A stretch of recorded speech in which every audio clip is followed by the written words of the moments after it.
वन्नही अनिल वक्ली मिन वस्तिहा, कि बर्तन में एक तरफ से खाना खाए, दरमियान से खाना नहीं उठाए। बर्तन में रखा हुआ है खाना तो एक तरफ से किनारे से खाना शुरू करे, दरमियान में न खाए, क्योंकि दरमियान में बरकतें उतरती है, इसलिए दरमियान का साफ न कर दे बल्कि किनारे किनारे से खाए।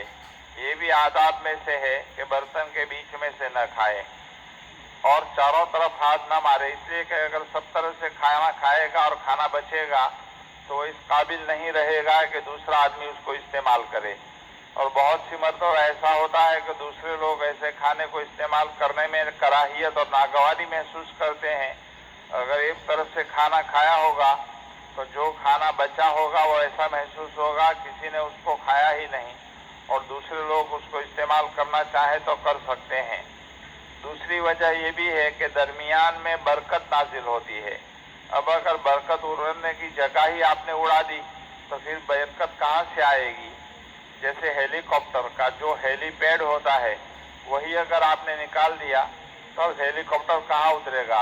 हुजूर अकरम सल्लल्लाहु अलैहि वसल्लम फरमाते हैं कि बरकत बीच में उतरती है, इसलिए इस जगह को बाकी रखो वरना बरकत नहीं उतरेगी। और ये आप सल्लल्लाहु अलैहि वसल्लम की बताई हुई बात है, इसलिए इस बहस में पढ़ने की जरूरत नहीं है।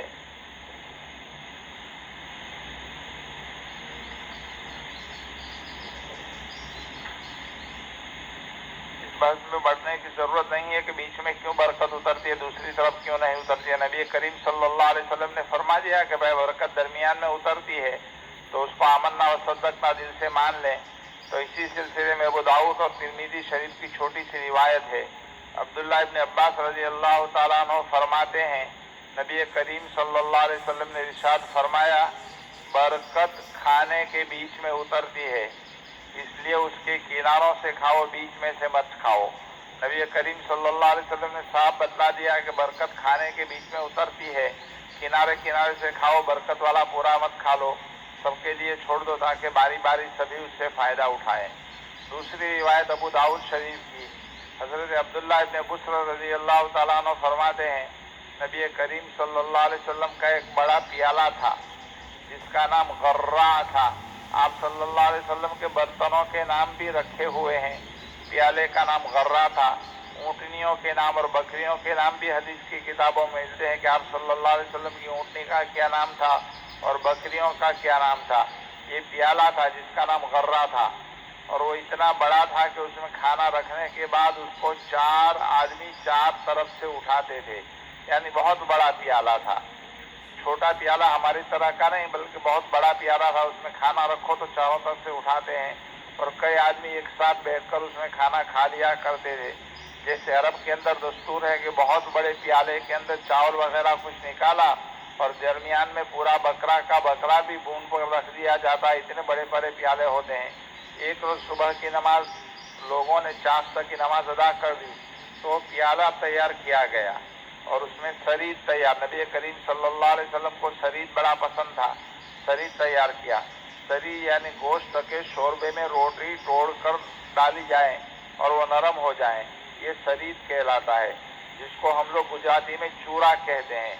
चूरी ने खावा हो तो चूरा कहते हैं। तो आप सल्लल्लाहु अलैहि वसल्लम को ये सरीद बड़ा पसंद था और लोग उसके इर्द गिर्द बैठ गए। जब ज्यादा आदमी हो गए तो नबी करीम सल्लल्लाहु अलैहि वसल्लम 2 जानों सरसरी नशिस्त से बैठ गए। जब लोग ज्यादा हो जाते हैं तो जगह भी तंग पड़ती और लोगों को खुलकर जमकर बैठने की नौबत नहीं आती, तो आप सल्लल्लाहु अलैहि वसल्लम भी सरसरी बैठक से बैठ गए। एक देहाती ने नबी करीम सल्लल्लाहु अलैहि वसल्लम को इस तरह बैठा हुआ देखा तो कहने लगा, ये बैठना कैसा? आप सल्लल्लाहु अलैहि वसल्लम ने इरशाद फरमाया कि अल्लाह ताला ने मुझे शरीफ और गुलाम बनाया है, मुतकब्बिर सरकश नहीं बनाया। यानी जमकर बैठने वाली और ज्यादा जगह रोकने वाली बैठक सरकश और मुतकब्बिर लोगों की होती है। तो आप सल्लल्लाहु अलैहि वसल्लम बिल्कुल ऐसे बैठ गए सुकड़ कर कि दूसरे को भी बैठने में सहूलत हो, और मुतकब्बिरों की तरह सरकशों की तरह नबी करीम सल्लल्लाहु अलैहि वसल्लम नहीं बैठे।